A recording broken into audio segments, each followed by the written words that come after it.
To call this meeting of the Board of Commissioners to order at 9:04 a.m. We will begin with a roll call of attendance. Melvin. Present. Winfrey. Here. Ellenberg. Here. Clemens. Present. Avery. Present. Shoemaker. Present. Davis. Present. Newman. Here. Pepin. Here.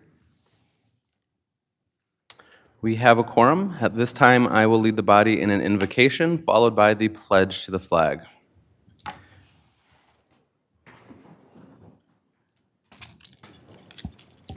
God, you are the builder of all things. Please guide us in this meeting. Help us come up with effective strategies that can enable us to move forward as a team in a meaningful way. Help us to generate good plans that are practical, sustainable, and easily implemented. Guide us towards the best way to take action to accomplish our goals. Help us to tackle all the topics we need to discuss, come up with excellent solutions, and leave this meeting inspired and on time to lead our community forward. In your name we pray. Amen. I pledge allegiance to the flag of the United States of America and to the republic for which it stands, one nation, under God, indivisible, with liberty and justice for all.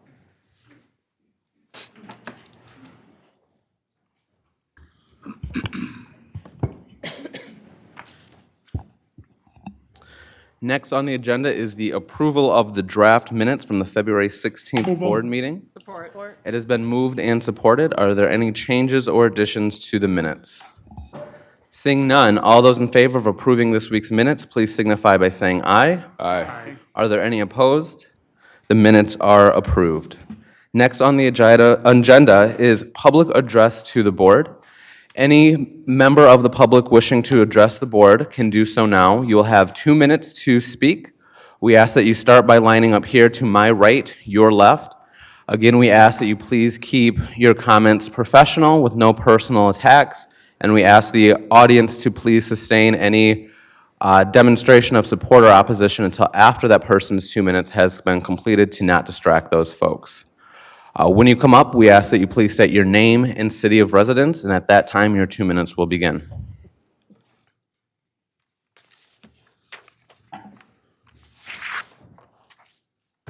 Good morning. My name is Bobby Walton. I live in Davison Township.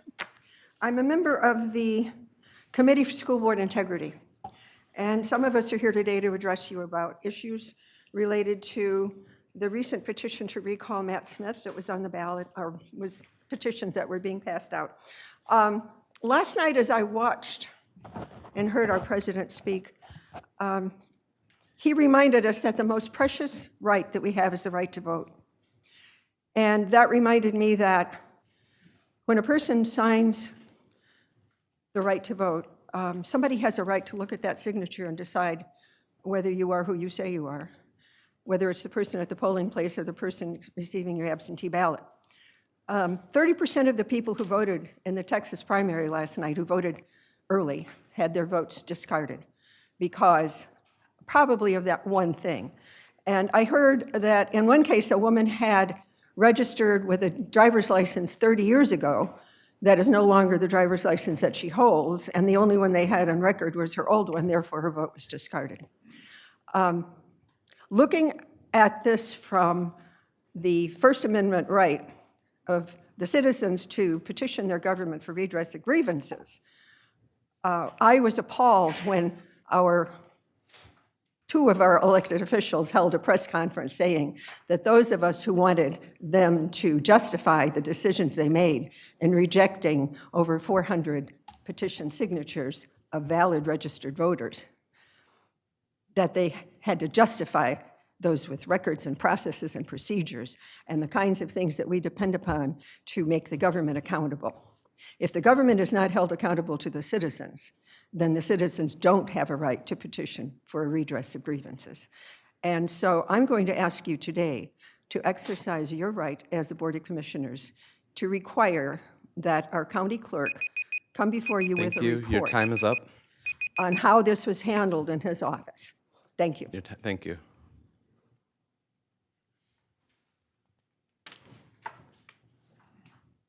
Good morning. My name is Ashley Prue, and I'm from Fenton. I am concerned about the use of personal phones for county business. I have provided a copy to each commissioner of a text exchange between myself and County Clerk John Gleason from February 4th. To summarize, at 10:24 a.m., I received a text from his cell phone regarding the Matt Smith recall. It stated, "Signatures are coming back from Communities Light, gonna be close." He then attempted to call me, but I didn't answer, and at 10:27, he texted 100 short. At 11:23, I responded, asking him to follow the law and provide notice to the recall petitioner, which I am not. At 12:36, he texted he was trying to give us a heads up to organize a press statement. He said the press was already contacting him. Why, I'm not sure. I again asked him to contact the petitioner. He responded and said he tried calling her. He said he believed we had picked a candidate. That concerned me because the committee had never spoken with him about candidates. The petitioner did not receive a call from the Clerk's County office number, and she did not receive any notice of any alleged signature deficiency until 4:01 p.m. that day. The same day, I also received a message from a former committee member saying he was told he should call Gleason to try to negotiate something. This was particularly alarming because it makes it seem like valid signatures were purposely not counted, but if we negotiated something with John Gleason, perhaps they would be. I respectfully request that this board use the power it has by law to require a report from the county clerk, John Gleason, on his procedures, processes, documentation, and justification of all judgments and decisions made by him and his staff, including communication with all township and municipal clerks and administrators during the campaign to recall Matt Smith, covering the period between August 1st, 2021 and March 1st, 2022. To date, he still has not even told us what signatures that we found to be valid are invalid or why. Thank you for your time.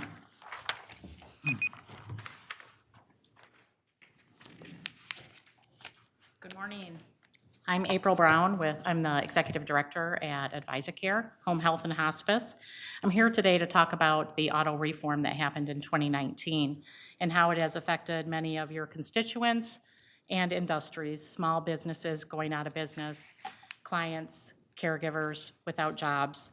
Over the last 12 months, we've become intimately involved with the lawmakers in Lansing. We can assure you that we are in favor of most of the reform that did happen. We knew it needed to happen. There's now utilization review. Unfortunately, there were some unintended consequences that did happen, and part of that is home care was not recognized in it.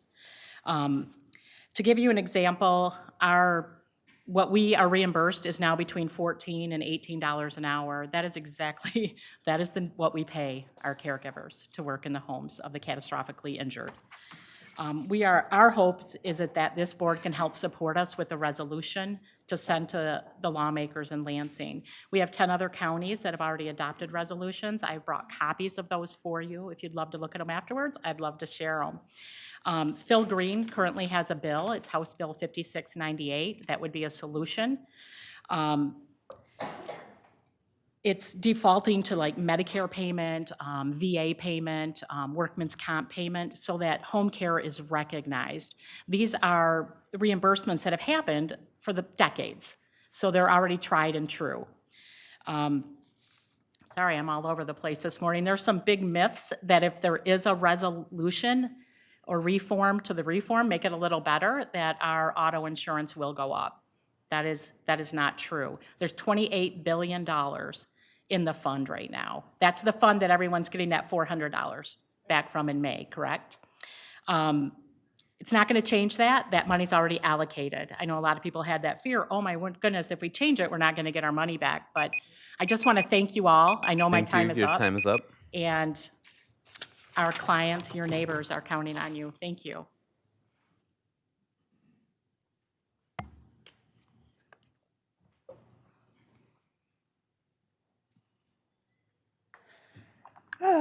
Good morning. My name is Genesee Phillips. I'm from Davis, Michigan. I'm the recall petitioner and committee chair for the School Board Integrity. Thank you for listening. I'm here to ask a few questions. I understand you cannot provide any answers right now.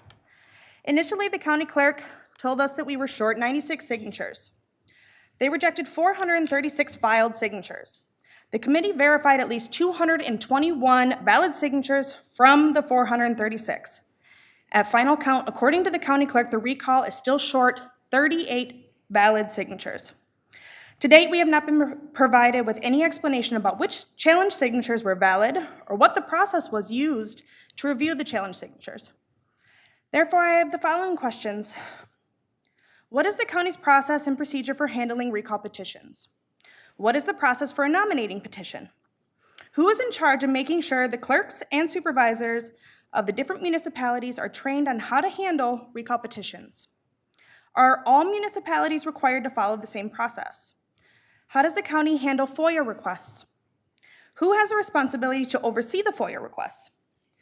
If the clerk can arbitrarily throw out signatures for the recall process, can they also arbitrarily throw out signatures on absentee ballots for elections? I respectfully request the Board of Commissioners to require a report from County Clerk John Gleason on the procedures, processes, documentation, and justification of all judgments and decisions made by the county clerk and his staff, including communication with all township and municipal clerks and administrators during the campaign to recall Matt Smith, covering the period between August 1st, 2021 and March 1st of 2022. Thank you so much for your time. Thank you.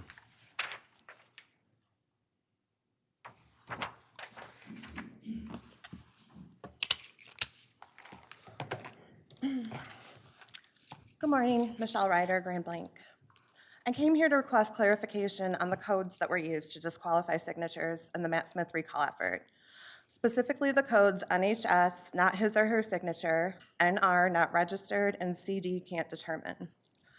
When the committee was told of the alleged deficiency of signatures, we went through each petition and reviewed every signature that was deemed invalid by the clerks. We found these to be the most used codes. Regarding code NHS, if the coder is saying that this signature is not the signature of the person that it is attributed to, that would indicate that the signature is fraudulent. So were each of these signatures also referred to the prosecutor to pursue criminal charges? And since all signatures were witnessed by a trained circulator, is the county clerk's office also implying the circulator and signer are engaging in some sort of criminal enterprise? The code NR represents signers that the clerk has determined were not registered to vote. However, when the committee reviewed the petitions using the same qualified voter file that the clerks use, we were able to verify that many of these signers were in fact registered to vote. What is the explanation for that? What's the explanation for legible and verifiable signatures being classified as can't determine? The apparent lack of procedure and consistency is very concerning to me, not only as a member of the committee, but as a resident and voter in Genesee County.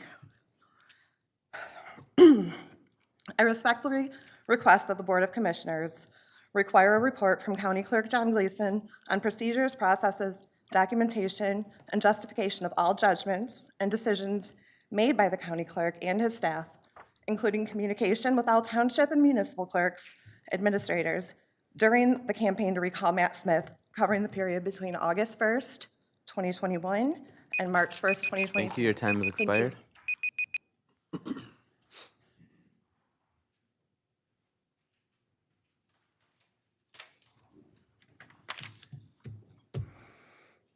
Good morning.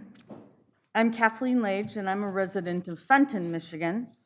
Throughout my lifetime, I have researched and voted to support issues and voted for people I believe will create a better and safer place for all.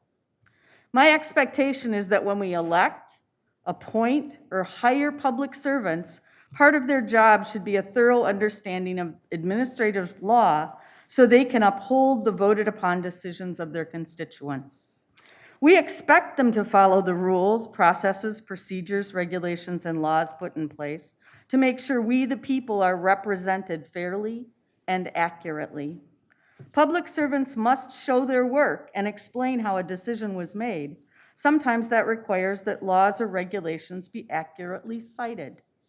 I watched and participated and honored those who joined me recently in the Matt Smith recall.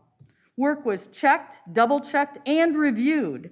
There is no doubt in my mind that the clerk needs to go back to the drawing board, review his own work, and come back with clear, transparent, and correct information.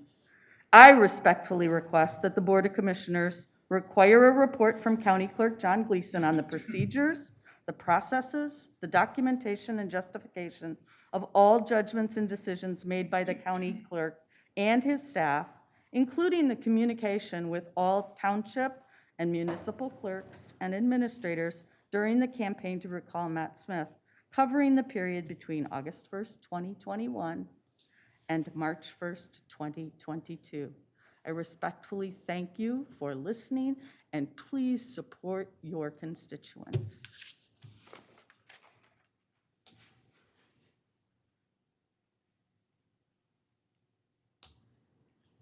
Susan Hendricks, Grand Blanc, Michigan. I'm coming before you out of concern for the handling of the certification of signatures for the recall of Matt Smith from the school board. The failure of the county clerk to certify signatures is a form of disenfranchisement. This is abhorrent. I have been active in voting rights issues for a year. My concern regarding signature certification is if the clerk is so quick to strike signatures, especially without transparency and justification, how can we trust that this won't be a problem with absentee ballot signatures? Wide swaths of Genesee County voters may be disenfranchised. I ask for an investigation into the clerk's procedures, transparency into the process of qualifying signatures, and investigation into the abrogation of the will of the people. I respectfully request the Board of Commissioners to require a report from the county clerk, John Gleason, on the procedures, processes, documentation, and justification of all judgments and decisions made by the county clerk and his staff, including communication with all township and municipal clerks and administration during the campaign to recall Matt Smith, covering the period between August 1st, 2021 and March 1st, 2022. With democracy under attack in Europe, it is important for us to remember we must protect democracy in our corner of the world. Thank you.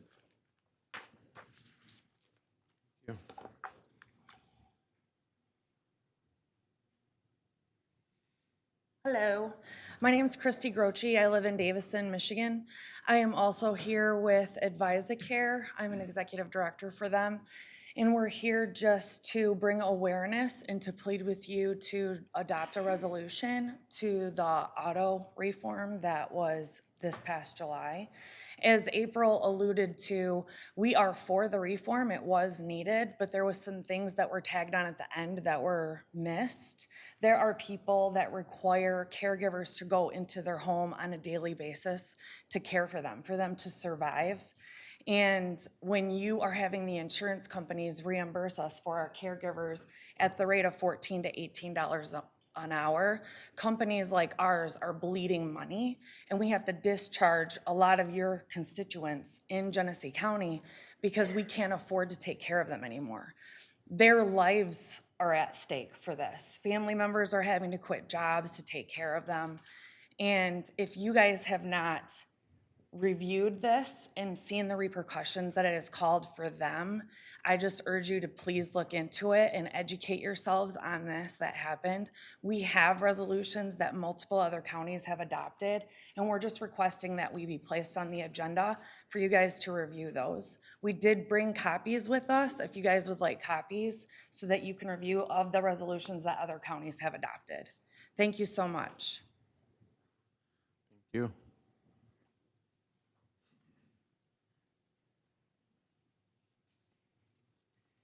I'm Julie with Advisacare Home Health Care. I live in the city of Flint, District 1. I get the pleasure of meeting clients and their families who have been injured in these auto accidents. You have to imagine one day you're going to the store for milk, and the next 3 days you wake up in the hospital and you can't move. Now you can't eat, you can't bathe yourself, you can't use the bathroom yourself. You need caregivers or your family to do that. Because of the new reform, the insurance companies aren't paying. There's been over 43 home care companies in Michigan who have either closed their doors completely or stopped taking auto. Now, instead of getting the pleasure to meet the families and the clients and just engage in their everyday life, now I get the non-pleasure of listening to them cry over the phone. Please help me. I can't get out of bed. I got a call from an individual man who was crying. The home care company, July 2nd, left, put him in a chair, moved a microwave and a mini fridge within his reach, and left. What are we supposed to do? And it's not that we won't help them. We can't at this rate. We need help to get a resolution to the governor. Just fix the fix. We're not asking for a lot. We know it needs done, but our clients here in Genesee County, they're suffering. And if I have to keep telling families we cannot help them, that's an issue.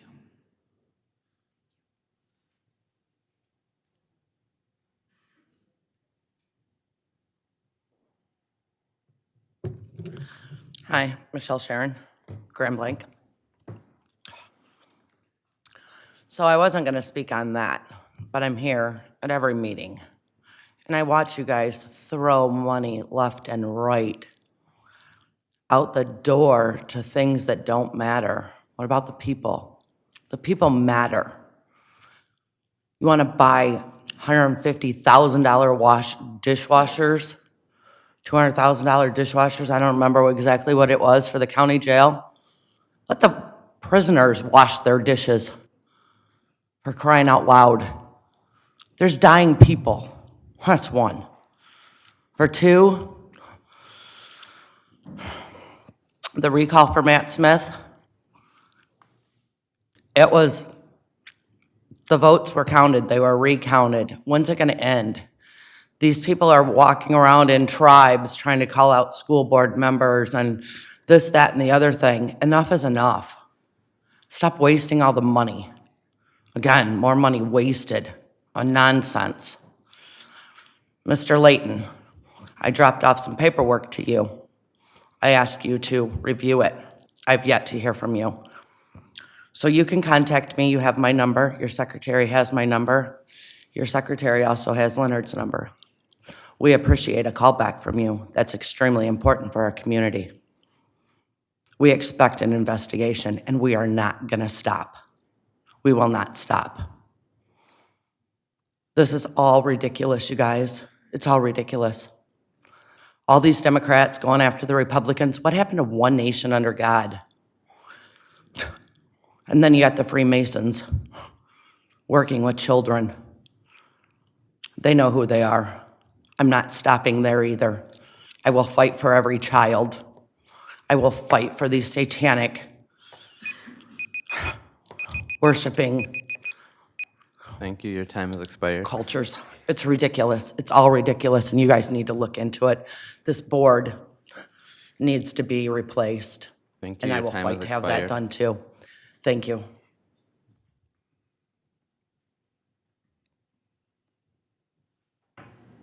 Tara Phillips, Linden, Michigan. I wasn't going to speak today, but I can't stop myself. I think this is so crazy. We are literally experiencing corruption at every level, and that's here too. The school level, our hospitals, our government. I mean, we can go through every, there is not one place that we the people haven't experienced corruption. Do you guys not see it? I mean, I don't know how anybody cannot see it at this point. There are rules put in place to follow. Why aren't rules being followed by our board? I've been coming to these meetings since August.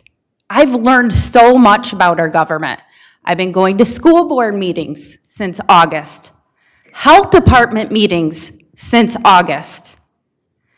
I have our superintendent say that he is aware that our toolkits are creating spreaders, but his hands are tied. Does that tell you something?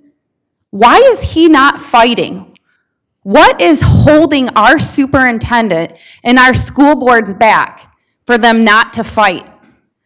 I work on voter canvassing. Yes, there is a lot of corruption there in the 2020 elections. And if you don't believe me, get involved in your district and go canvassing. It is insane, the level of corruption that we are experiencing. It makes me sick to my stomach. And anybody who is not fighting for we the people, We, the people, are going to come together and fight back. Thank you.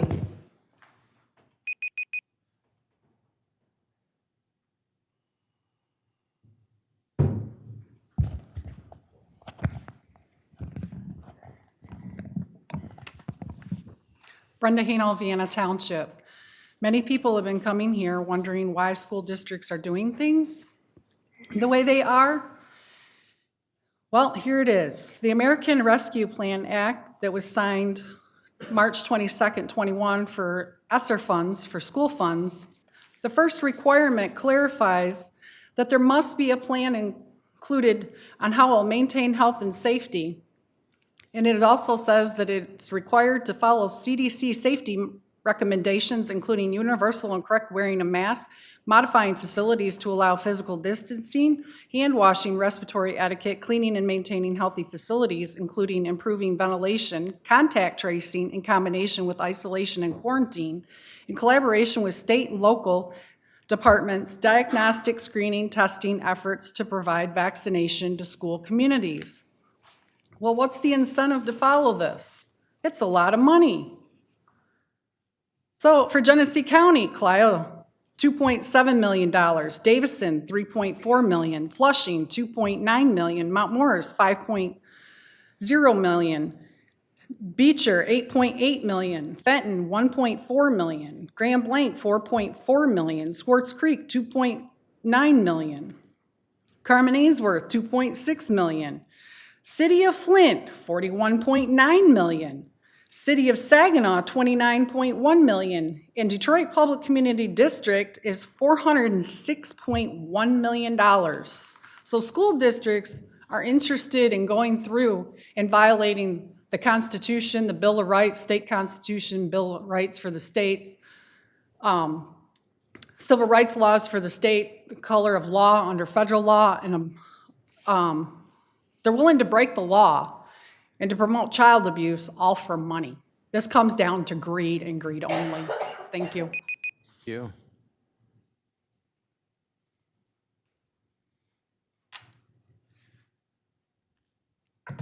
Good morning. My name's Sandra Jobin from Burton. I'm here to talk about the recall for Matt Smith. This is a political hit piece. It's been a political hit piece. Started after Matt put together the parents for over 500 parents of unmasking, and it's nice this morning that you all are unmasked and be able to breathe. The corruption that's going on, Mr. Clemens, yourself was there to help with the recall, gather signatures. I don't know if that's what do you call that? Disruption of, or conflict. But the recall was challenged by the Democrats repeatedly. Matt Smith never asked for any challenges, never challenged his signature. The job was done. Put it to rest. Move on. There's more corruption and a lot bigger stories to be told. For instance, like the Davison Township clerk threatening the Democrat Davison Township clerk threatening the Republican Tim Green. That news hasn't broken yet. Stories, get them straight, please. I already had one story rebutted,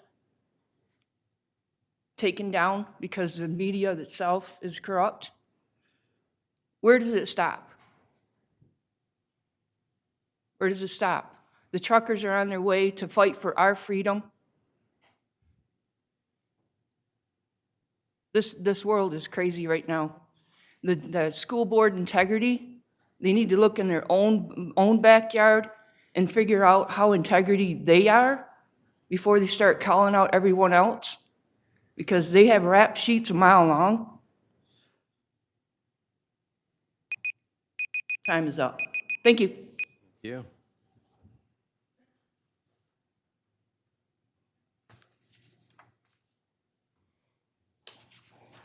Morning, Leonard Martin, Richfield Township. I got a couple things for you today.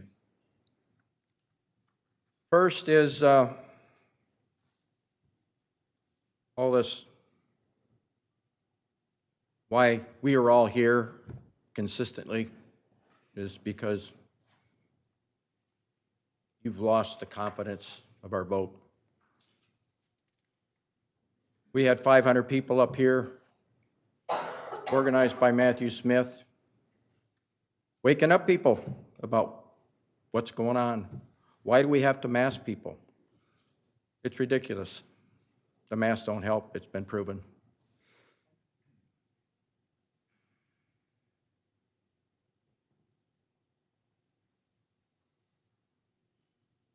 Matthew put to the board in Davison, and they signed a letter against critical race theory. Nobody else would do that.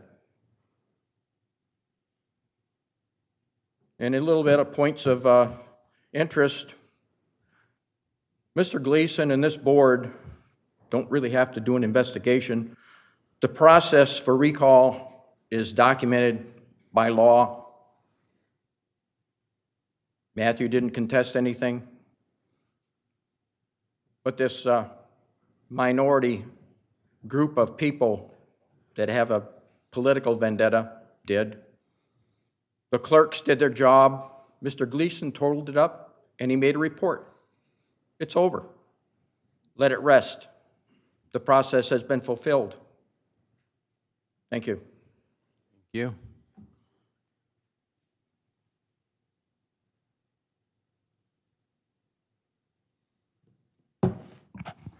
Sherry Martin from Davison.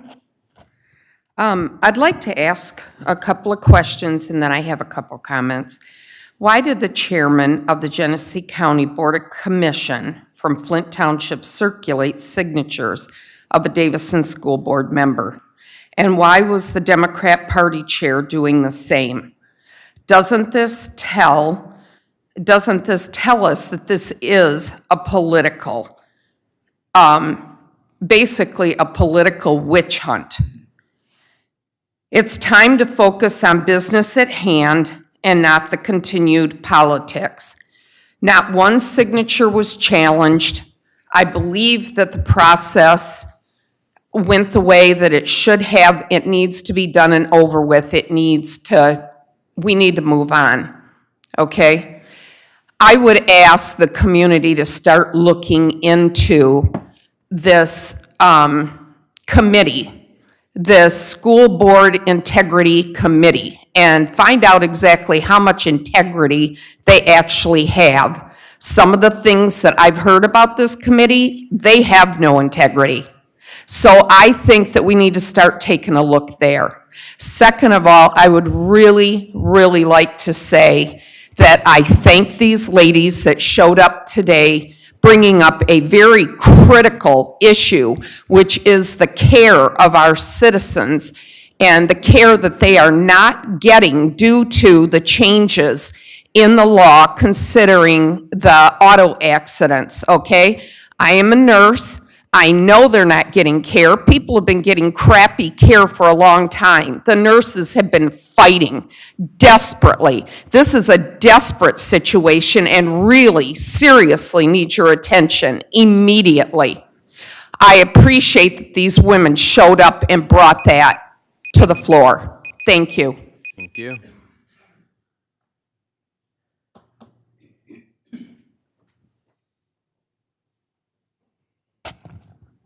Elizabeth Armstrong, Linden, Michigan. I'm just going to take, I don't even need all 2 minutes.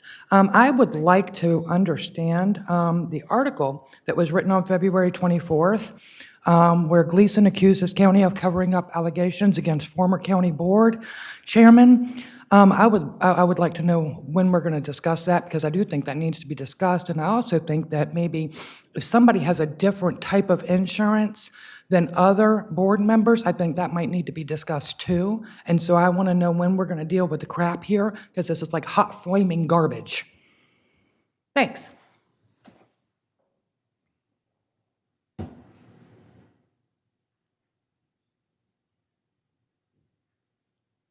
Terry Chambers, Grand Blanc Township. I would like to address the MSU Extension Millage that was approved to be put on the ballot this year to increase the taxes in the millage. I watched the video of the Finance Committee meeting, and Commissioner Shoemaker did attempt to discuss this and brought up some very valid points about increasing taxes right now in the situation that we are in. I was disappointed to see that it just got pushed through when it really has the potential to fail right now. I don't see people going for an additional tax right now, rather than going through and finding out. They say they've been working at a deficit for years. Have we worked with them to find out where that deficit is coming in? Why there's a deficit, what programs, where the money's going, and things like that. Those are things that I think need to really be looked into. Thank you.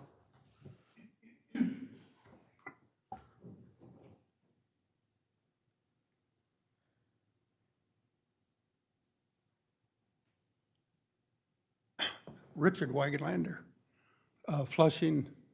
I'm just a rusty old veteran. Came in today to use the Genesee County Veterans Services, and I thank you for that. I also wanted to let you know that tonight starts the district tournament for girls basketball. Prosecutor Layton, I'm sure you know, 5:30, Carmen Ainsworth, with a fine coach of Tamara Edwards, takes on Swartz Creek. At 7, and Miss Davis, you'll be pleased to know that the Flushing Raiders, coached by 300-plus wins Larry Ford, which is a story in itself, takes on Saginaw Heritage at 7. Tickets cannot be purchased at the door. They must be purchased online, but I know you, from what I've just heard, tonight you want to relax and watch some fun basketball. I'll see you there tonight. And thanks for the Genesee County Veterans Services. Thank you, and thank you for your service to our country. Absolutely.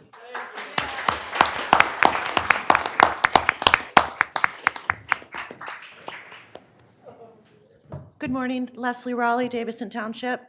I also work for the Genesee County Clerk's Office. To answer some of the concerns, if you're interested in the process of how our office conducted this recall, read the law. We followed the law. We were in touch with our corporation counsel every step of the way. We were in touch with the Bureau of Elections every step of the way.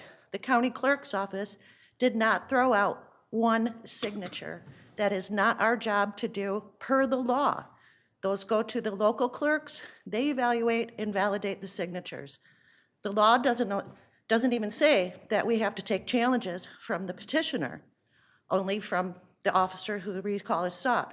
However, to be fair to them, we accepted 4 spreadsheets of challenges from them. We went above the law, and we actually added signatures back, but they still came up short.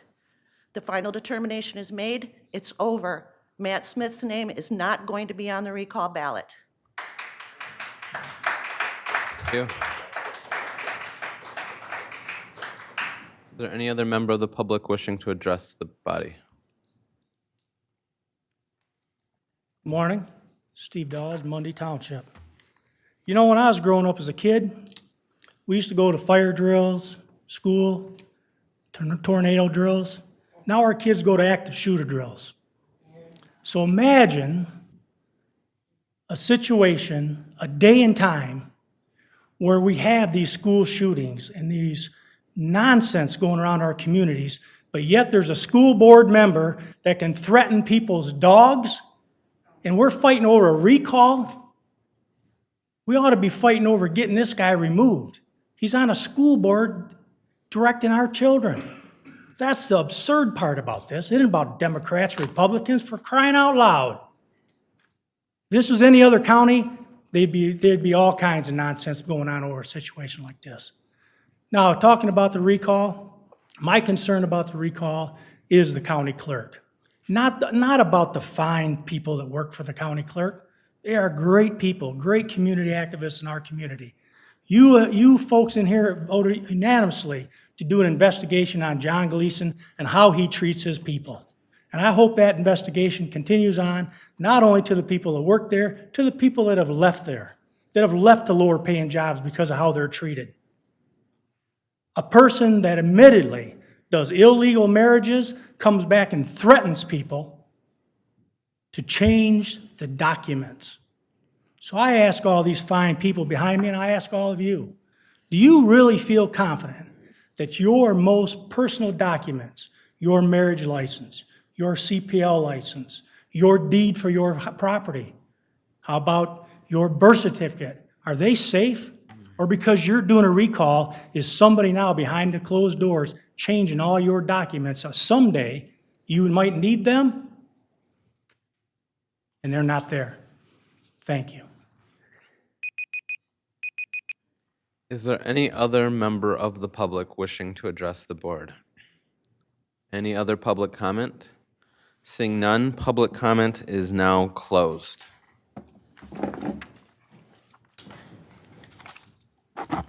That will move us on to communications. First up is an emergency purchase for election software purchase. Move it. There's no need for action on this. This is on file with our office. Okay. Mr. Thought we Chair. did that. Thank you. The second item under communications is the Flint and Genesee Group. Thank you, Mr. Chairman. Tim Herman, CEO of the Flint and Genesee Group. I have here our Chief Operating Officer, Christina Johnston. Christina, if you could stand up, please. And our Executive Director of the Explore Flint and Genesee, Elena Wines. So on behalf of everyone here at the Flint and Genesee Group, I want to thank you for your continued partnership. We couldn't do it without you. Commissioner Clemens is now on our board at the group. I know you've gone through some onboard training, and I apologize for the 3 hours you spent doing that, but March 16th will be your first board member. Appreciate your partnership. Appreciate all that you guys do. The success of Genesee County is important to us all, and we are grateful to be doing this work together. As we look ahead this year and beyond, I'm optimistic that we can overcome challenges and identify new opportunities by relying on each other. And we're going to do that through our Explore Flint and Genesee Convention and Visitors Bureau. Elena and Christina do phenomenal work for us, and I'll bring up Elena now to talk to you about the year past and a look forward. Elena? Morning. Okay, good morning. I appreciate your time today. You've all received from me the year-end report that sort of recaps 2021, gives you a snapshot of where the lodging industry stood at the end of the year when we looked at our reports.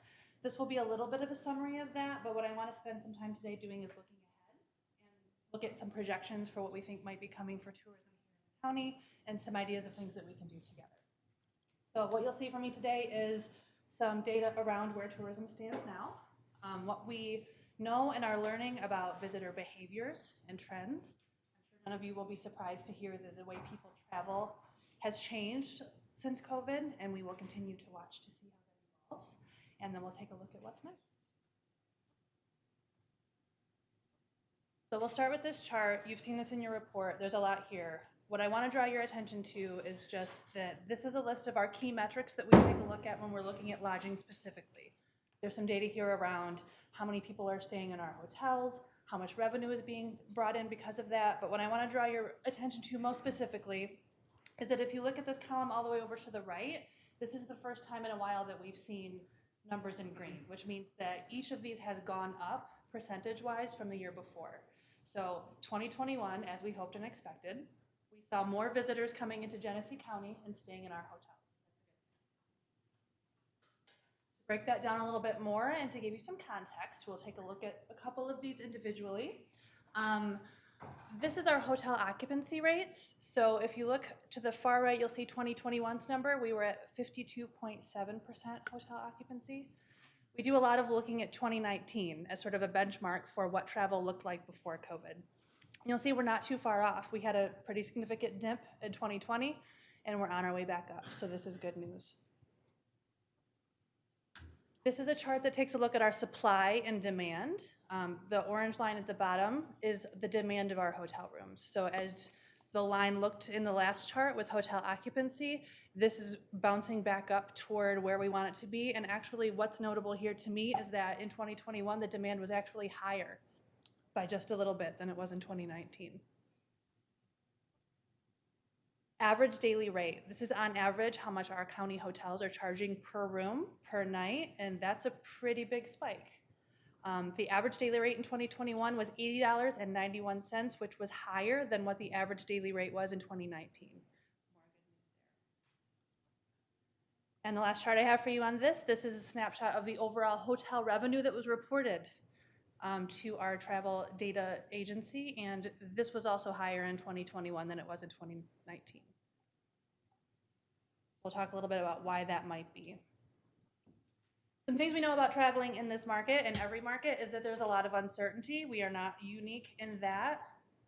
We did have a lot of revenue increase in 2021, which is really good news, but there's a good chance that the reason for that is that many of the events that were canceled in 2020 were rescheduled for 2021. So we might be looking at a situation where you've got either 2 years or a year and a half of activity in 1 year. So we're going to keep a close eye on that and see if that continues. The projections that we're reading through all of the travel industry data that we get is telling us that a full recovery of room-based revenue may not happen until 2025 or later, which means it's going to be really important for us to really look at what happens in these next few years and how things level out so that we can project ahead and make good plans. And we have to be agile during this time. We're going to have to not just pay attention, but then adjust what we're doing and be very smart and strategic and ask very good questions to make sure we're being responsive to the market. So visitor spending in our county. The most recent data that I have for this comes from Travel Michigan. They're our friends who run the Pure Michigan campaigns that you've seen. The most recent data that we're able to get is from 2020. So not 2021, the year before, in the midst of COVID. But the data that we get is very consistent with previous years in the way that the spending is distributed in the county. So in 2020, $408 million came in from visitors. This is people from outside of the community coming in and spending money on things like hotels, restaurants, shopping, etc. That was down almost 19% from the year before, not surprising. A lot of things were closed due to COVID. But like I said, when people came here to spend money, they spent money in ways that were very consistent with previous years. So we're still able to learn a little bit about what people are doing with their money when they're here. This is how that broke down in 2020. So you'll see that the spending from visitors is broken down into these sectors. We have lodging, food and beverage, retail, recreation, and transportation. What I think is interesting about this chart is that if you look at just these three sections, lodging, food and beverage, and retail, that's over half of what people come here and spend their money on. And this lines up with, if you'll recall the presentation that you heard from Tyler and Christina recently about jobs and what we're seeing in the talent markets, that spending lines up with our top industries here in this county. So if you look at our top industries by county, or by industry in our county, in the top 5 are retail and accommodation and food service. So if you look back at that chart, you'll see that when people come in here from out of the county, they're spending money in the places where most people work here, which is good news, and tells us that it's really important to continue to support that work. Okay, so what's next? Where do we go? As I said, there's a lot of uncertainty. We're keeping a very close eye on it. Some things that we know for sure, people are going to continue to see talent shortages. They're going to continue to have challenges in a lot of ways, and so we're going to have to be here to support them. We're learning and seeing in destinations everywhere that people who travel are much more open to and interested in going places that they can drive, which means they may be less likely to stay in hotel rooms overnight. That could shift in the coming years. We'll see what happens. But in the time in between, we want to make sure that we're still enticing people to come that can hop in a car and go. The good news is they're willing to drive further. They may not have come from a couple of hours away before, but now they're getting used to being in the car more. I know I've seen that for myself as well. And a lot of the forecasts are saying that business travel is going to continue to lag behind leisure travel when we're looking at recovery. With all of these new options for meeting, hybrid technology, people are finding new ways to get together and convene that don't always involve a plane trip, a car ride, a hotel stay. And while we're watching the market do whatever it's going to do in terms of travelers, it's going to be really important that our local spending continues so that all of the really great attractions, businesses, shops, restaurants stay open, can attract talent, and can be great for when everybody comes back. So here's where we'll go. This is the last slide I'll have for you, and then if you have any questions, I'll be happy to take those. We at the CVB plan to continue to supplement the sales and advertising efforts of our partners. So as our hotels are short-staffed, we like to say that we are an extension of their sales team. We go out to the market, we see what business we can bring back with them and for them. We like to try to collaborate with our partners on marketing and advertising and share dollars where we can. We like to share data and things that we learn about what's working and what's not so that we can be really smart. We want to do promotion of our assets outside of the market, of course, within those drivable distances because of what we just talked about, knowing about leisure travelers and what they're willing to do right now, but also promote what's really great about doing here to our local audiences as well, because we want to keep those folks coming in and patronizing all of our businesses and attractions.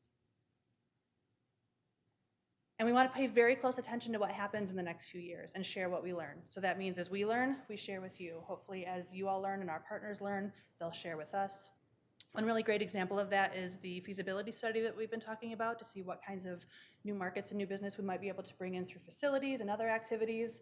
That's one example of us learning together and figuring out what our market can support, what's next, and what exciting things might come. That's what I have for you today. If you have any questions, I'm happy to take them. Thank you. I do have a couple of questions.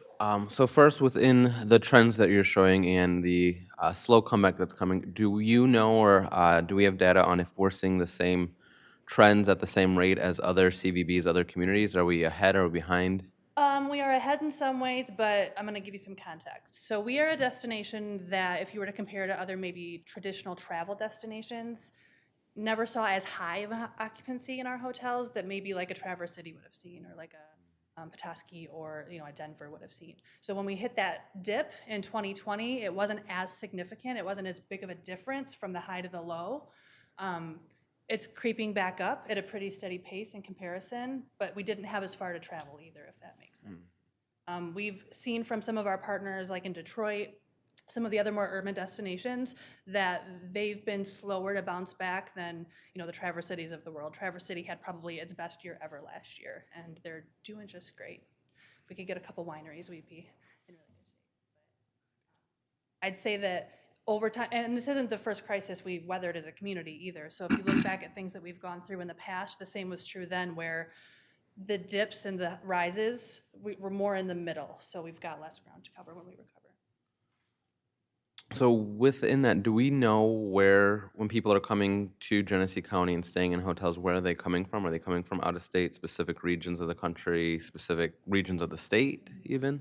The data that we get from Travel Michigan, like you saw, is usually about a year old. But every time we get reports from them, typically we are a destination that either people drive to.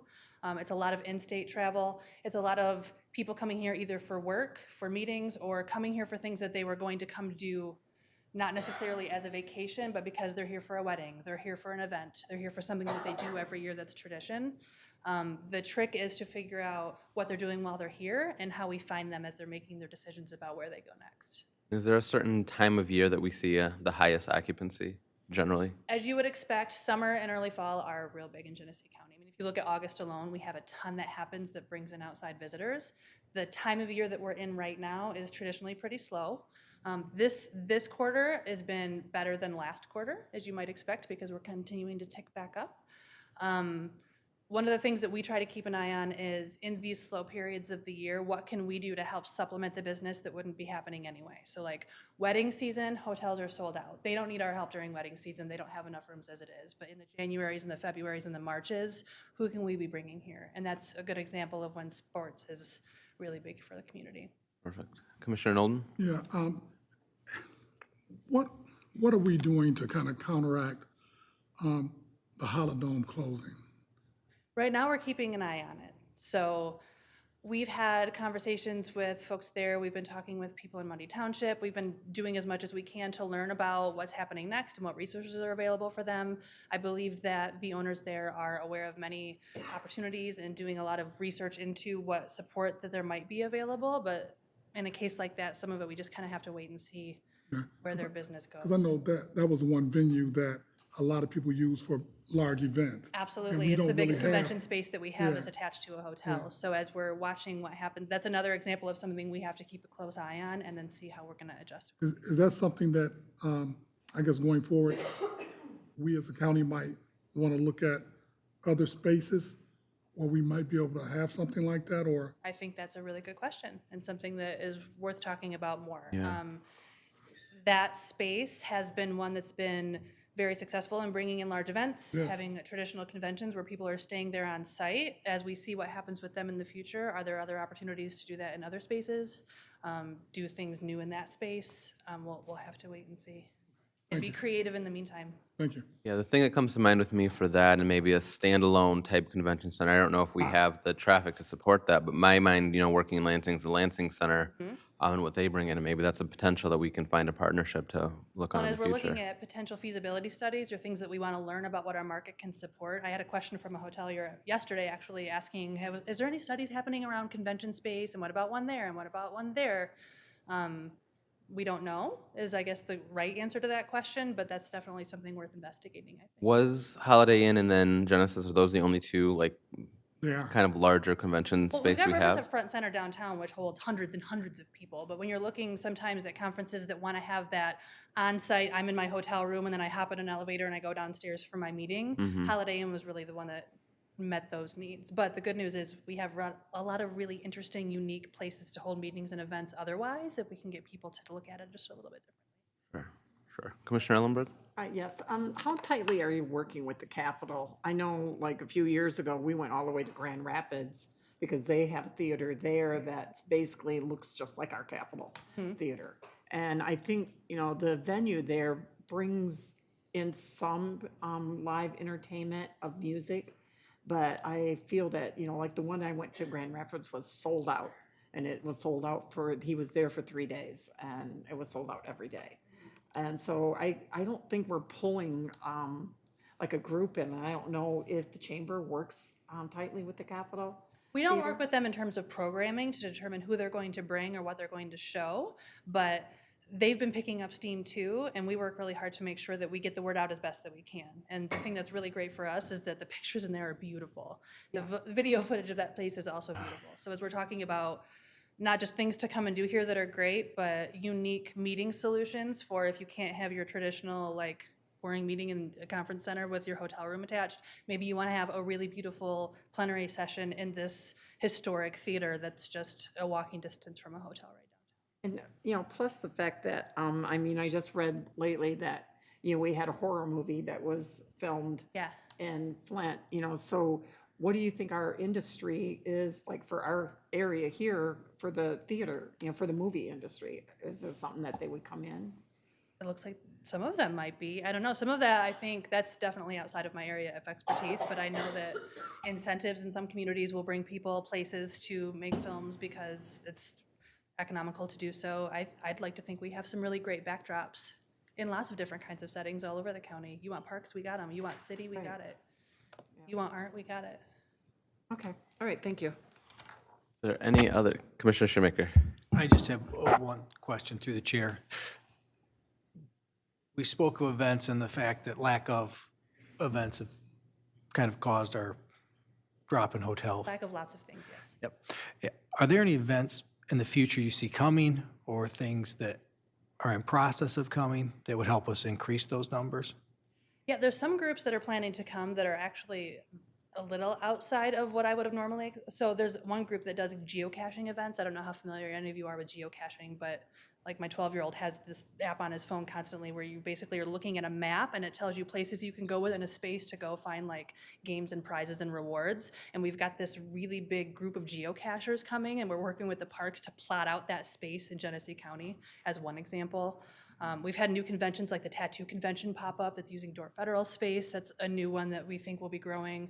We've learned about some really cool Comic-Con type events that are coming that are not maybe your traditional meeting conference type thing, but as we see maybe fewer of those happening everywhere because of technology, I think those are going to be the kinds of events that people want to come together for. Because when you get together with like-minded people in that kind of space, it's not the same doing it over the internet, I don't think. Thank you. Yeah. Well, thank you very much for presenting, and thank you and the Genesee Group for all the great work you do. I know many of us feel this way, but putting anything we can do to help Genesee County is hugely important, and we all know that when the city of Flint thrives, Genesee County thrives. Thank you.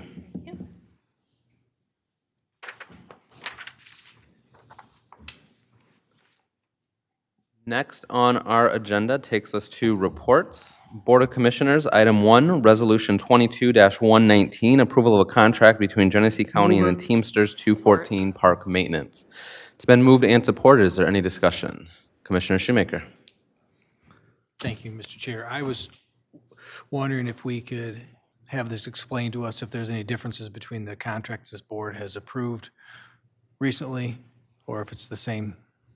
Sure. I'll ask Anita, our Director of Human Resources, to address the question.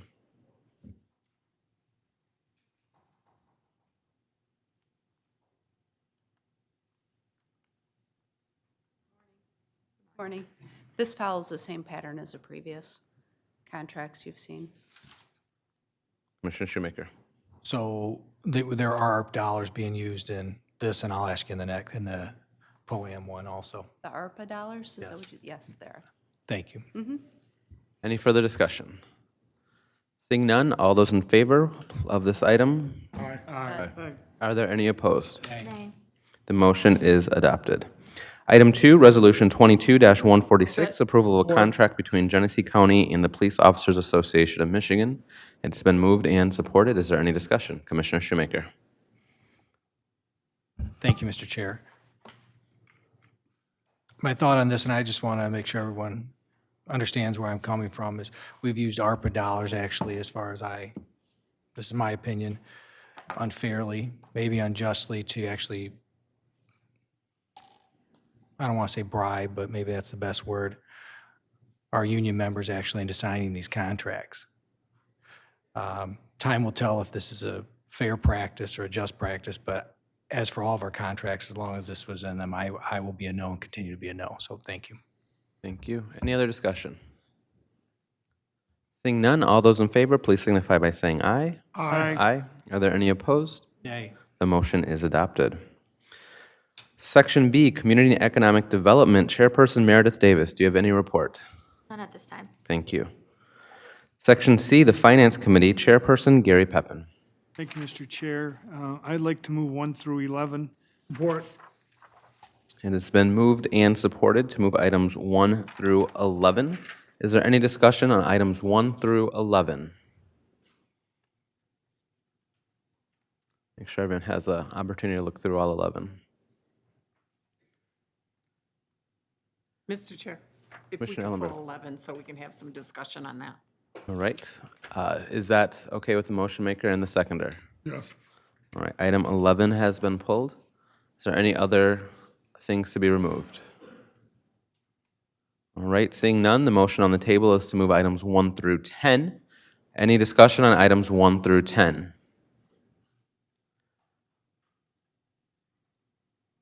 Seeing none, all those in favor signify by saying aye. Aye. Are there any opposed? The motion is adopted. Item 11, Move it. Support. it's been moved and supported. Discussion on item number 11. Commissioner Ellenberg. Yes, this was brought up at the last meeting, and I just wanted to make sure that we have clarification on record, because before it was talked about whether it was going to be covered under ARPA. And being the fact that we are, this is my understanding of this, is because we're not replacing it with a brand-new system, we're upgrading the system that's there. It is covered under ARPA money. Yeah, so there was questions about eligibility, or process, not eligibility, it's eligible, about the process that was used.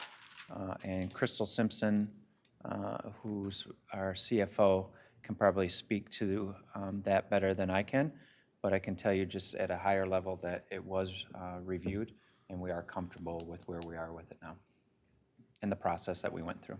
Thank you. Director Simpson. So we did work with, James is here from the courts.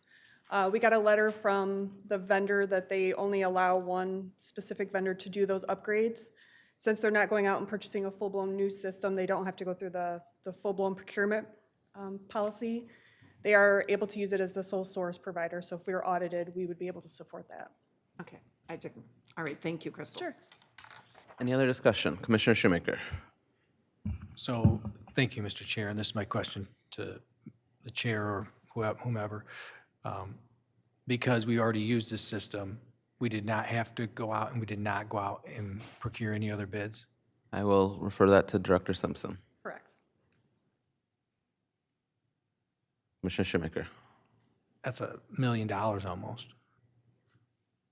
Right, so if we were gonna do a new full-blown system, we would have to go out to bid to get a new system, which would be significantly more than upgrading the current system that we have. So that's still an option if you wanna do that, but it will be significantly more than this amount.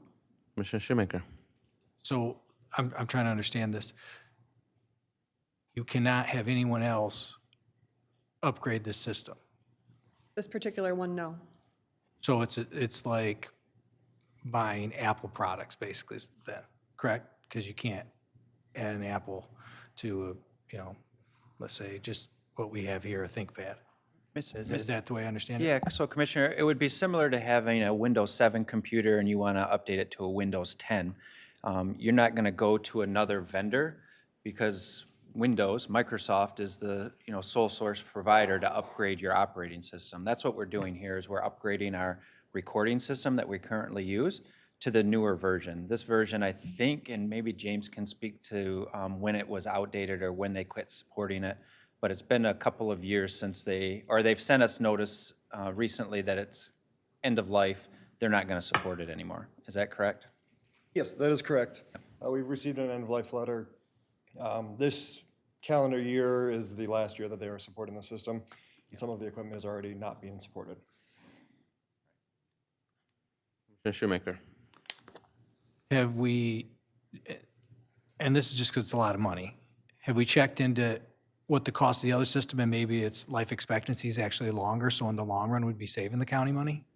Yeah, so part of that problem is what Barb explained in our committee meetings was that they really don't have the bandwidth to stop everything they're doing, totally replace the system, retrain all of their people on a new system while the courts are significantly backed up and they're trying to move things through. They felt that, and I don't want to speak on behalf of the court, obviously the court is here, but they felt that the best option was to upgrade our current system that everybody is already trained on and knows how to use, and keep things flowing in an efficient manner. It just, to me, it seems like for 24 courtrooms, it seems like a lot. That's quite a bit per room. So I understand this is cameras, software. Yes, sir. So it is roughly 60%, 65% of the equipment will be upgraded. So there's another about 35% that is going to be retained. That includes wiring and some of the less dynamic systems that don't have to be upgraded as often. So that's where a lot of the savings is coming in by not going out to a completely replacement solution. The upgraded solutions will have higher resolution cameras, they'll have better recorders, solid state hard drives, so the data will be more secure, which goes into the backup process that we've been putting into place this past year, and will get us into a much more sustainable solution. Mr. Shoemaker. Through the chair, if I could continue, how long before the other 35% needs to be replaced? It will not need to be done within The current system would be 5 years for the upgrade, and then I think it's another extension after that. So it would not have to be done during that time period. My last one. Commissioner Shoemaker. Mr. Chair. Is there any cost annually to this system? There is a service contract that would not be in effect the first year, and then there's a contract afterwards.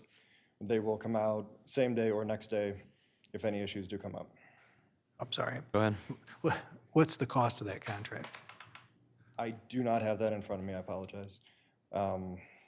We have that in our existing budget for the existing software that we have, which will no longer be supported, and we expect it to be comparable to what we're currently budgeting. Is that maintenance contract going to go down because of the new equipment? It goes away for the first year after installation, so that would be It's like a a significant warranty. reduction. And then it would be, we expect it to be comparable to what we're doing right now. You guys are comfortable with the amount annually? Yes, their service is quite reliable. I would appreciate if you could give me that amount. That'd be greatly appreciated. Thank you. Absolutely. Thank you. Is there any other questions or discussion? Seeing none, all those in favor, please signify by saying aye. Aye. Are there any opposed? Nay. The motion is adopted. Is there any report from the Finance Chair? Not this time. Thank you. That'll take us on to Section D, Governmental Operations Committee, Chairperson Commissioner Nolden. Yes, I would like to move D 1 through 3. All right, there's a motion. Support. It has been moved and supported to move items 1 through 3. Is there any discussion on moving items 1 through 3 under governmental operations? Seeing none, all those in favor, please signify by saying aye. Aye. Are there any that are opposed? The motion is adopted. Is there any report from the committee? None at this time. Thank you. Section E, Human Services Committee, Commissioner Charles Winfrey, Chairperson. Thank you, Mr. Chairman. I'd like to move at this time items E 1 through 8. Support. It's been moved and supported to move items E 1 through 8. Commissioner Shoemaker? I would request we remove item 4. There's a request to move item 4. The maker of the motion and the seconder agree to that. Is there any other? Commissioner Davis? Same thing. Okay. All right. So at this time, we'll take up items 1 through 3 and 5 through 8. Is there any discussion on items 1 through 3 or 5 through 8? Seeing none, all those in favor, please signify by saying aye. Aye. Are there any opposed? The motion is adopted. Item number 4, renewal and increase Msu Extension Millage. Support. It's been moved and supported. We'll open the floor for discussion. Commissioner Shoemaker. Thank you, Mr. Chair. We discussed this in our committee meetings last week, and for most residents who don't know, if you haven't watched, we go through most of these items in subcommittee and have discussion, and then again, they come to us, and that's why some of them we move through faster, because there's already been discussion and agreement. This is one, unfortunately, the increase I cannot agree to right now. I'm watching a lot of families who unfortunately are not getting increases. They're not getting, ARPA money in their paychecks. They're struggling. Fuel with what is going on is going to go up to, I guarantee, somewhere probably around $5 by the time we get done with this. And their fuel costs compared to a little over a year and a half ago more than doubled. Those are hundreds and hundreds of dollars that most people don't have in our county. We just had somebody gave this board a report. Actually, Flint and Genesee Group gave us a report last week, I think it was the week before, stating the fact of what our average household income here in this county, and we are lower than the rest of quite a few of the counties in the state. And I don't mean a few, quite a few, the majority. We need to look out for our residents. I'm sorry that what they had wasn't enough, but right now, this is over 10 years, and I think this is going to penalize our residents. And I hear there's more requests for millages coming up, and I just don't know how we keep doing this before businesses and our residents finally say enough, and they move out. Because we're not seeing a large spike in jobs that are well-paying jobs, should I say, that are going to drive people into this county. And something's got to give, and we as this board need to finally stand and say, hey, enough's enough. We cannot tax ourselves into prosperity. That has never happened. Read history books. It does not happen. So I'm a no on this. If it would have stayed the same, I'd have been glad to put it on the ballot, but I am a no, so thank you. Commissioner Davis. I too express the same concerns as Commissioner Shoemaker. I had several people reach out to me concerned after paying their winter taxes, and I just don't think it's the right time right now with everything going on. People are struggling in our community, and I don't think we need to be adding more onto their plate. Thank you. Is there any other discussion? Seeing none, all those in favor, please signify by saying aye. Aye. Are there any opposed? Nay. The motion is adopted. Is there any report from the Human Services Committee? Not at this time, thank you. Thank you. That'll move us on to Section F, Public Works Committee. Ellen Ellenberg, Chairperson. Yes, I'd like to move 1 through 4. Support. It has been moved and supported to move items 1 through 4 under the Public Works section. Is there any discussion? Commissioner Shoemaker. I'd just like to have some discussion over item 1. Those who watched the last meeting, we discussed the fact that those were used vehicles, and we felt with the prices being paid for used, we were better off by purchasing new and waiting. There's still some conversation to be had over certain issues with motor pool. I have some concerns on certain things. We'd mentioned take-home cars, and I don't think right now that there's the support with this board to actually remove take-home cars. I still think it's something we need to look into because other counties, most counties do not have take-home vehicles for their employees. But I do think this is needed so everyone understands where part of this 90 is going, is for veterans to purchase a vehicle. And I think we agreed in committee that that is the best use of those dollars, and I will let the chair of that committee speak further if she would. Yes, we Go did ahead. discuss this about the $90,000. Basically, this resolution is basically putting the money aside so it doesn't have to come in front of us. With the shortage of vehicles now, you have to get them when you can. And we did decide that we thought it would be better to bring in front of the board the purchase of new vehicles instead of used because of the price gouging of the used vehicles. At this time, I feel that we know that the veterans are needing a vehicle at this time. I think the sheriff's department was interested in one, but possibly wasn't necessary.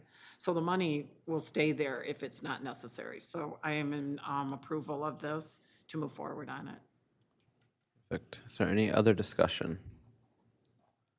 Seeing none, all those in favor of items 1 through 4, please signify by saying aye. Aye. Are there any that are opposed?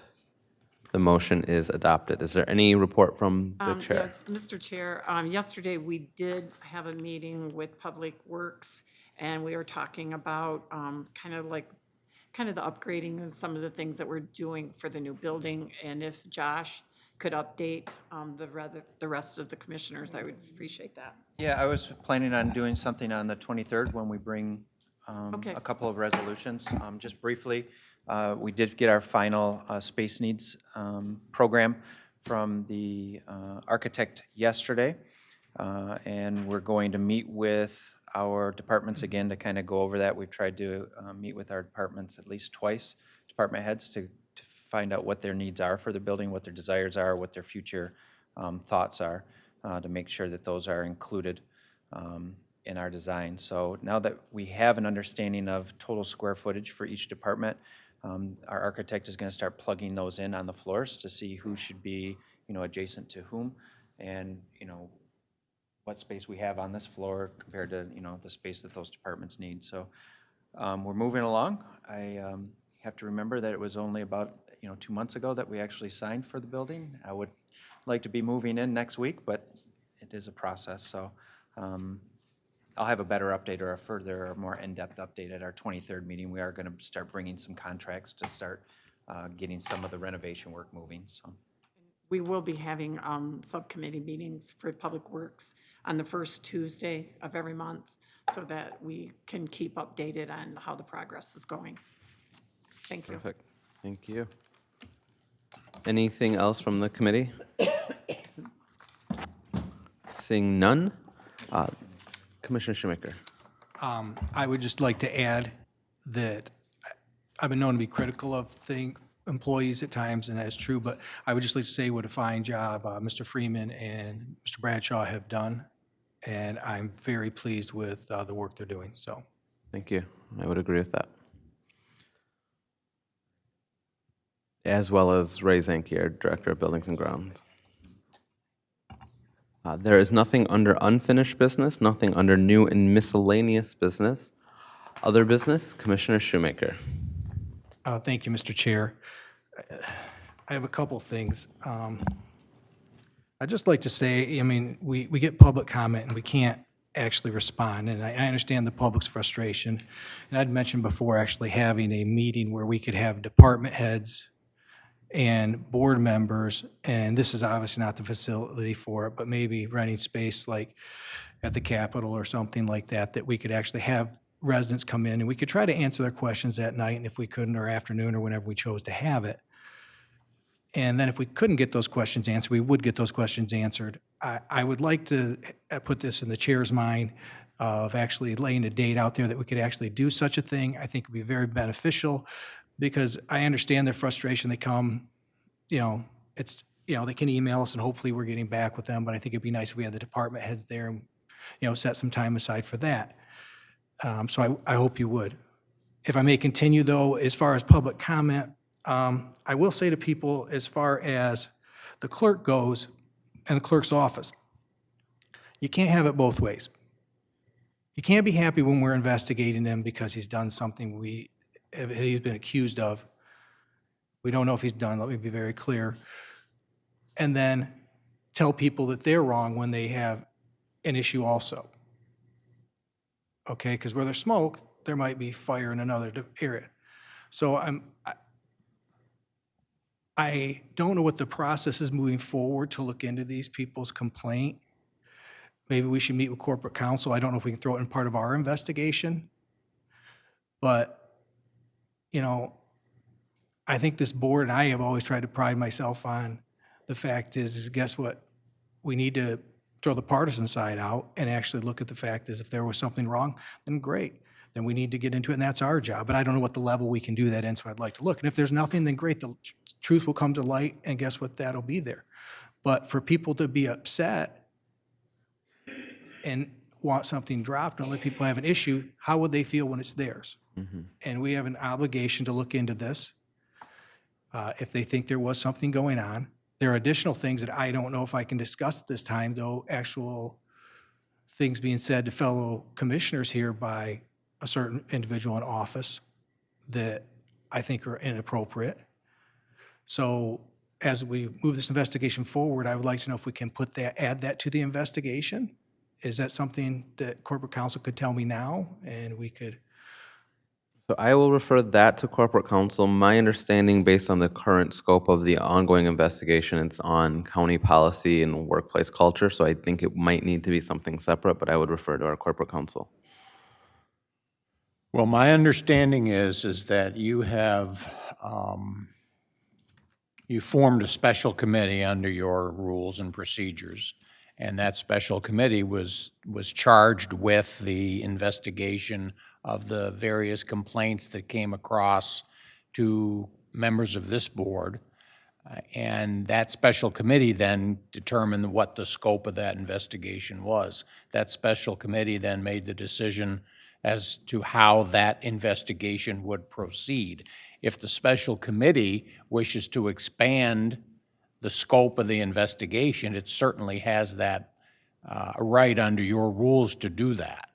So I guess that's a long answer to your question, which is if you want to expand the scope, you could do that. Maybe that's something we would take back to the committee to expand the scope. I would like to do that. I'd also like to have an opportunity to speak to corporate counsel. If we don't choose to do that, what can we do to actually make sure we're being as full and as transparent when it comes to the election process over there, and what we can require of the actual clerk's office and the clerk as far as a board? Now, what I do know, and then I don't know if it'll get to all of the answers, but as was brought up, there is statute that allows us to require any county officer to provide a report. So we could put those questions and concerns and require the clerk to provide a report to this board on those things. I'm not sure what he would or would not include in that report, but that is also an option if the board chose to make that as a motion. Go. Commissioner Ellenberg. Mr. Chair, I feel that we should be following the guidelines that we're obligated to do. And I would make a motion that we go ahead and go forward with making sure that we get all the documentation that we're supposed to receive from the clerk's office during an elections for transparency. You know, I'm not accusing anybody, but there is, you know, people that are residents that are feeling that they're being slighted. And if we continue to hammer our election process, nobody is going to trust anything of it. I've worked the election process for over 25 years. I believe in the process. I know that there's many hands that touch it, and there's a lot of eyes on it, and there's a balance and a check and balance constantly during an election. And if you've never worked an election, I advise you to work an election so that you know how the process is done and that it's very hard and very difficult to fraud it. But once it reaches an office, especially a special election, that might be a different situation because it's only touching a few people. And it's touching clerks that sometimes they have never done a recall. And that came out of the mouth of a clerk to me that they didn't even know what to do with the petitions once they got them. So that's lack of training. And that, to me, that is responsibility of the clerk's office to make sure that their clerks are trained to know exactly what all the election processes are, whether it's a recall, a recount, or any situation like that. So whatever the wording of the resolution you have to put on, I would be in favor that we make sure that we receive the information that we're supposed to get after an election of any type. So as I understand, there's a motion being made to require the county clerk to provide a report to the Board of Commissioners to answer each of the listed questions that were provided to us in writing from members on public comment. I support that. It's been moved and supported. Commissioner Shoemaker. That's what I was gonna make sure that their questions were answered. But in addition to that, so everyone understands, the clerk is an elected position. This board can bring information to the light, but there's really not much we can do as far as the disciplinary side. Correct.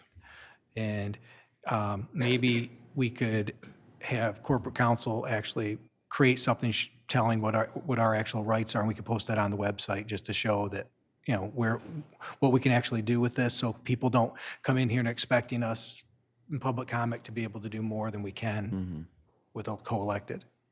So. Sure. Is there? Question. Go ahead. I have received calls on the fact that they have asked for information, like FOIA of the petitions. By law, they have the right to have the copy of those petitions as when they were turned into the clerk's office. My understanding, some of the petitions had codes. They don't even go to the county or to the state codes. The county have certain codes, which they shouldn't have. They should always be following state code. And that's confusing when it goes to another clerk's office. So I would like explanation of their codes. They basically stated they didn't look up any of the signatures, but they must have looked them up if they coded them. So yeah, I'd just like to have some questions answered on that matter too. Okay. Mr. Shoemaker. Thank you, Mr. Chair. For my personal knowledge, how many clerks were actually involved as far as township and city and actually the recall? Do we know? That is not something that I know. Commissioner Pepin, you had your hand raised. Do you know the answer to that? I believe there would have been 4. 4? There's Richfield. There's Davison, Richfield Township, Davison Davison Township, City of Davison, I think the City of Burton, and there may be some of Forest Township also. Oh, And is there some outside of the county as well? So there were 6. Also outside the county also. Okay. Thank you. All right, thank you. Thank you. Is there any commissioner that has anything else to add or would like to yield their time? Seeing none, there is a motion before the body. All those in favor, please signify by saying aye. Aye. Are there any opposed? The motion is adopted. Thank you. Is there anything else under other business? I would like to add one more thing, something that I was going to do at the beginning of the meeting, but I thought might be good to do at the end to give multiple folks the opportunity to speak. As you all know, this month we lost a giant in the Flint community, someone that was a member of City Council, a former mayor of the City of Flint, a state representative, as well as a county commissioner. He served as the first African-American chair of the Genesee County Board of Commissioners. That, of course, I'm talking about second African-American chair of the Board of Commissioners. And that, of course, I'm speaking of Woodrow Stanley, who's done a lot of great work in this community. I did want to do a moment of silence, but I also wanted to open the floor for commissioners of any that wanted to provide some comments or share some of the legacies that Mr. Stanley has provided to this community over his years of service. Thank you. Yeah, he was the second African-American chair of the County Board of Commissioners. Charlotte Williams was the first. And actually, she was also the chair of the National Association of Counties as well. Woodrow was very, very instrumental in my political life when I decided to run for the Flint City Council. He helped me out, and his mother-in-law actually worked my campaign, and he always told me that she was on loan to me.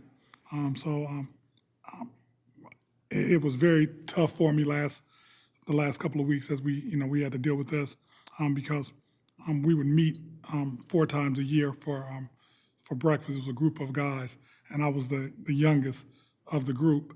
And when they allowed me to come, I always had to pay for breakfast.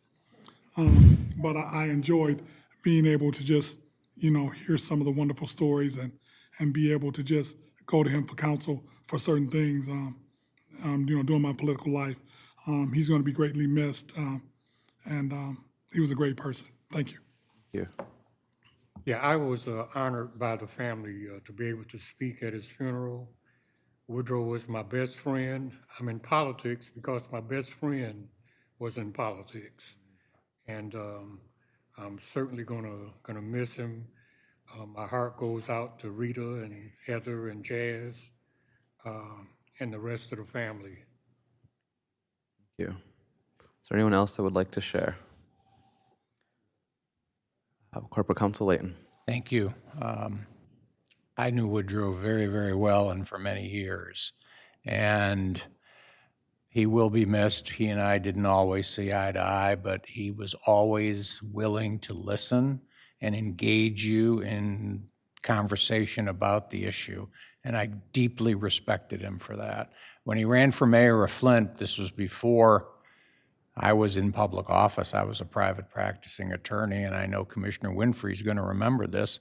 We had a fundraiser for Woodrow at my home that I still live in, my wife and I, because we thought that he would make a fine mayor of Flint, and he did. He did some very, very important things for the city, and it was a memorable night. We helped raise a lot of money for that campaign and get him into office, and he had a remarkable public career, and as my colleagues down below say, we will miss Woodrow in this community. I saw Rita at the Kroger just before Wood passed away, and I did not know he had been sick, and I had a chat with her in the bread aisle at the Kroger's at Corona and Dye Road, and then of course we were over there for the funeral this past week. But he'll be missed. Thank you, sir. Absolutely.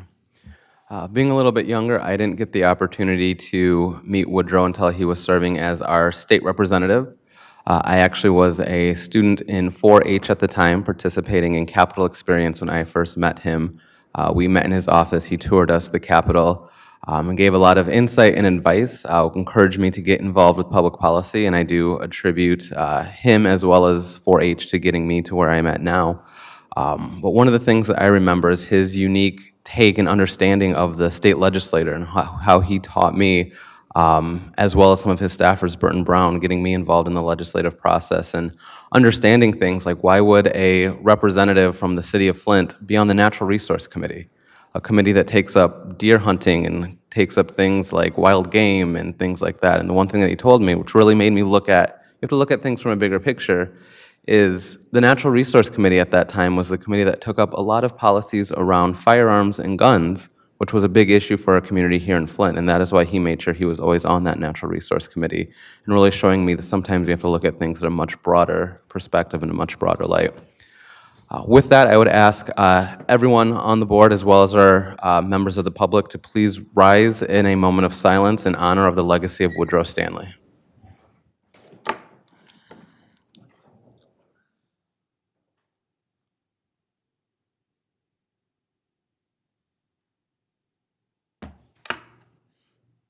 Thank you. His legacy certainly will not be forgotten, and he will definitely be missed. Is there any other business to come before the board? Seeing none, we stand adjourned at 10:39 a.m.